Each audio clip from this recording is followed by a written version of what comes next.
অবশেষে সেই দিনটা চলেই আসলো বন্ধুরা। তো সকাল থেকে এত পরিমাণে ব্যস্ত যে প্রথম থেকে কি কি করেছি সবটা আমি তোমাদের কাছে শেয়ার করতে পারিনি। অনেক ইচ্ছে ছিল ফুল তোলা থেকে শুরু করব, কিন্তু হয়ে ওঠেনি।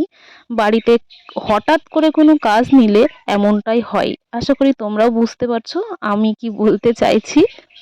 তো বন্ধুরা, সেই দিনটা ছিল দুর্গাপূজার ষষ্ঠীর দিন। তো সেই দিনকেই আমাদের বাড়ির পুরোহিত মশাই বলল এই দিনকে ঘরটা বসিয়ে নাও। তো উনি আরও একটা কথা বলেছে যে বৌমা দেখো, সবাই কিন্তু মূর্তিতে পূজা করতে পারে না। ভগবান যাকে যেই রকম সামর্থ্য দিয়েছে সে সেইভাবেই পুজো করবে। তুমি তো আসল পুজো করেই নিচ্ছ ঘটে। ঘট পূজাটা হচ্ছে মেন পূজা।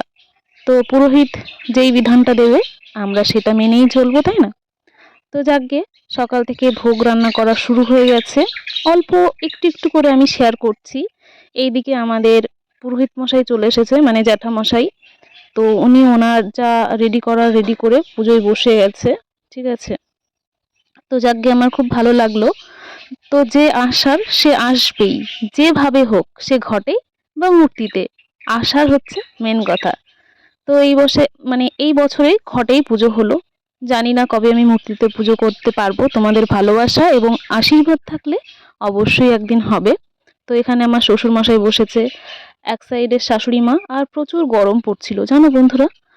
আর একটু ইচ্ছা ছিল ঘরটা ভালো করে একটু ডেকোরেশন করব, পরিষ্কার করব। সময় নেই। একদিনে কি হয় তোমরাই বলো। ঘরের ভিতরে যে চৌকাটা ছিল সেই চৌকাটা না সরানোর ইচ্ছা ছিল, কিন্তু পারলাম না, সময় নেই। এই সাইডে মাসি আছে। তো আমরা মোটামুটি সবাই উপোস ছিলাম অঞ্জলি দেব বলে। জানো তো বন্ধুরা, এত পরিমাণে ব্যস্ত ছিলাম আমি নাইটিটা পরেই পুজোতে বসে গেছি। শাড়ি পরতে আর পারিনি। অনেক ইচ্ছে থাকলেও উপায় থাকে না। বাড়ির কাজ, ব্যস্ততা, একটা কথা বারবারই বলছি। তো ঠাকুরমশাই দেখো আরতি করছে এখন। আর এদিকে সবাই মানে জুপার দিচ্ছে। জুপারকে উলুধ্বনি বলি আমরা এই সাইডে, আবার অনেকে জুপারও বলি। তো আমার শ্বশুরবাড়ির সাইডে জুপার বলে। আর তো দেখো এরপরে আরতি হয়ে গেল। তারপরে আমরা পঞ্চপ্রদীপের তাপটা সবাই নিচ্ছি, সেটা নেওয়া খুব ভালো। তো সবাই নিয়ে নিচ্ছে, আমার শাশুড়ি মা আমাকেও একটু দিয়েছে, তারপরে ওনার ছেলেকেও দিয়েছে। ওনার ছেলে তো ক্যামেরাম্যান, উনি দেখলেন তো আমাকে কি সুন্দর করে তাপটা আমার শরীরে দিয়ে দিল। তো যাকগে, মা যেন সবারই মঙ্গল করে, এটাই আমি মায়ের কাছে প্রার্থনা করি। এরপরে পুরোহিত মশাই বলল তোমরা বাইরে বেরো, কাপড়টা দাও। তো উনি পূজা করছে ভেতরে, আর এখানে মাসি আর আমার শাশুড়ি মা কাপড়টা একটু আড়াল করে ধরলো। তো পূজা তো কমপ্লিট হলো, অনেক গল্প বাকি রইলো।